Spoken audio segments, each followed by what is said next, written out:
Welcome back to our online class. How are you all? Hope you all have done your FA1s fine, right? It was hardly one lesson. Got it? Start studying. Maintain neat notes, all of you. Listen to the lessons carefully. Hope you are understanding. This is a next lesson, the selfish giant part 2. Part 1 we have finished. Now we are doing part 2. What happens in part 2? There's an old giant who conquers a garden. We have read it, isn't it? Old giant. One morning I was lying awake in the bed when I heard some lovely music. It sounded so sweet that I thought it must be King's musician passing by, but it was really only a little linnet bird singing outside my window. It was so long since I had heard a bird sing in my garden that it seemed to me to be the most beautiful music in the world. The giant, the hail, has stopped dancing over my head, and the north wind has ceased his roaring. A delicious smell is coming from the window. I believe that spring has come at last. The giant jumps out of the bed and looks out through a little hole in the wall. The children have crept in and are sitting in the branches of tree. Old giant, what he does? In every tree I would see a little child. Tree Earlier children used to climb on the trees also, isn't it? The trees were so glad to have the children back again, and that they had covered themselves with blossoms and were waving their arms gently above the children's heads. The birds were flying about and twittering with delight, and the flowers were looking up through the green grass and laughing. It was a lovely scene. Only in one corner it was still winter. It was farthest corner of the garden, and in it was standing a little boy. He was so small that he could not reach up to the branches of the tree, and he was still wandering all around it, crying bitterly. Every child wants to fly high. They are seeing the birds are flying, twittering in the green grass. The flowers are there. This boy wants to go up, but he's small. He's not able to climb the tree. Earlier it was fun, children. In summer, do you all remember? Ask your parents, fathers, uncles, and all. It was zoo, or we used to go to your ancestors, your villages, and all. Climb the trees, have fun, isn't it? Mangoes or guava, they used to throw stones and pluck it from the trees. It was an enjoyment, a type of recreation. No mobiles and all were not, so many games we all did not have in earlier times. So they would be very, very happy climbing climbing the tree, flying, seeing the birds flying. Natural environment and natural games were there. It was a lovely scene. Only in one corner it was still winter.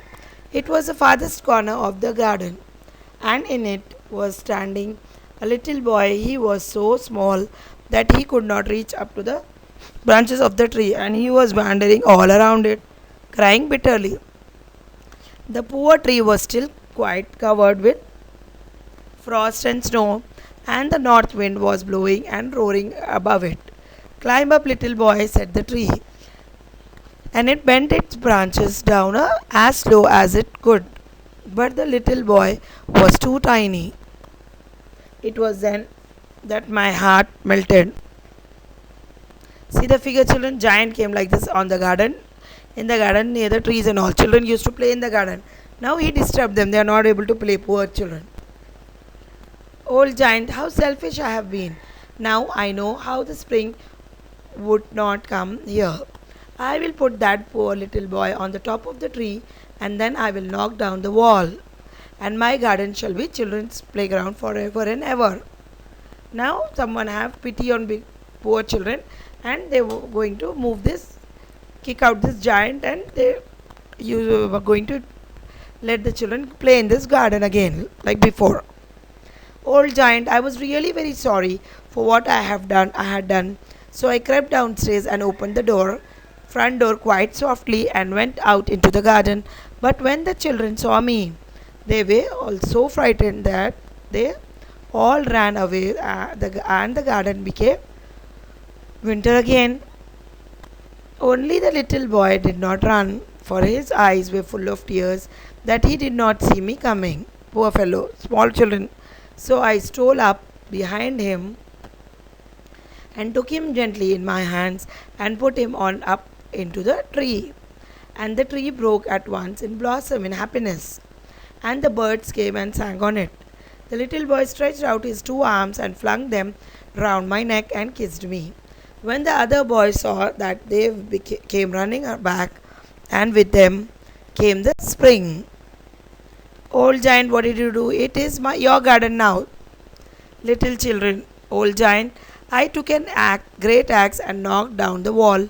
And when the people were going to the market at 12 o'clock, they found me, yes, me, playing with the children in the most beautiful garden. He also became friendly and started playing with the children they had ever seen. All day we played, all day long. And in the evening, children came to bid me goodbye. Tall girl. In the first part also, the names of the children were not known to each other. The giant did not know. So they describe each other as tall girl, short girl, square girl, graceful girl. See the beautiful names, isn't it? Round boy. In this way they called each other. So the tall girl said, now we have somewhere to play. Short boy, this is much better than the road. Square girl, yes, the road is so dusty and the dust makes me sneeze. Graceful girl, and the grass is so much nicer than all those hard stones. Round boy, I like all the flowers. Then the graceful girl says, and the trees. Tall girl, how happy we are all here. Thank you, Mr. Giant. Now round boy tells, yes, thank you. You are very, very nice giant. The giant, but where is your little companion? The boy I put into the tree. Girl says, I don't know. Round boy, he has gone away. The giant says, you must tell him to be sure to come here tomorrow. Now he got friendly with the children and he is helping them. Those who cannot go on the tree, they are small. The giant is helping them to sit on the tree. Tall girl, I don't know where he lives. Square girl, I have never seen him before. The giant, but I wanted to thank him. When he kissed me on the cheek, I felt as though a great weight had been lifted from my heart. Short boy, I am sorry, but I don't know. He lives round here. I don't think he lives round here. Old giant, every afternoon when school was over, the children came and played with me, but I never saw again the little boy who I loved. Oh, I would like to see him again. I have grown up, old and feeble. Got it? Waiting. I cannot play about with the children anymore.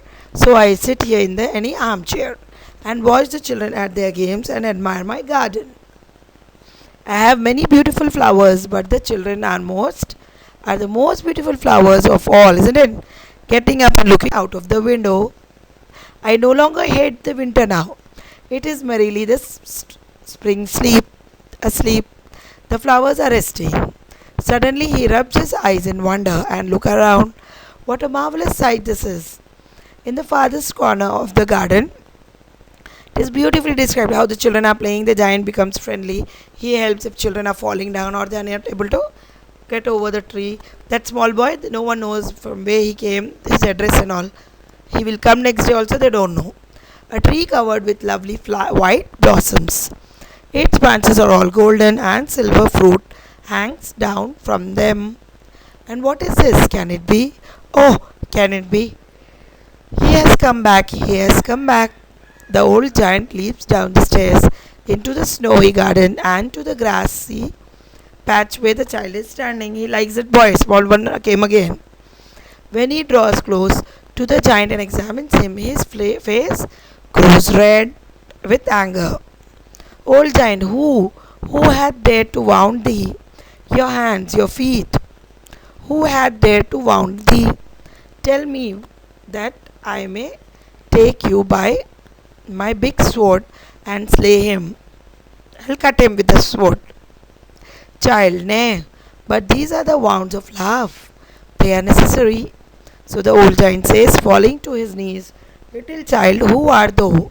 Smiling, you let me play once in your garden today. You shall come every day with for us. So this is the story, beautiful story. You have come to an end. Now we'll see the questions for today, children. First one: Who is the child? How is the child different from the other children? Second one: How does the narrator explain the idea of springtime? Pick out some expressions. Third one: What are the figurative expressions used in the play? List them and mention their significance. Okay, got it? What is the theme of this play? There are 4 questions. Answer it. Read the lessons thoroughly. All the best. Okay, write in your classworks and send me the pictures by 5 to 8. Write neatly, children. Don't leave anything. Understand every subject. Make neat classworks. Thank you. Don't write in your old notebooks. Make new notebooks. All the best. Assalamu alaikum. See you in next class.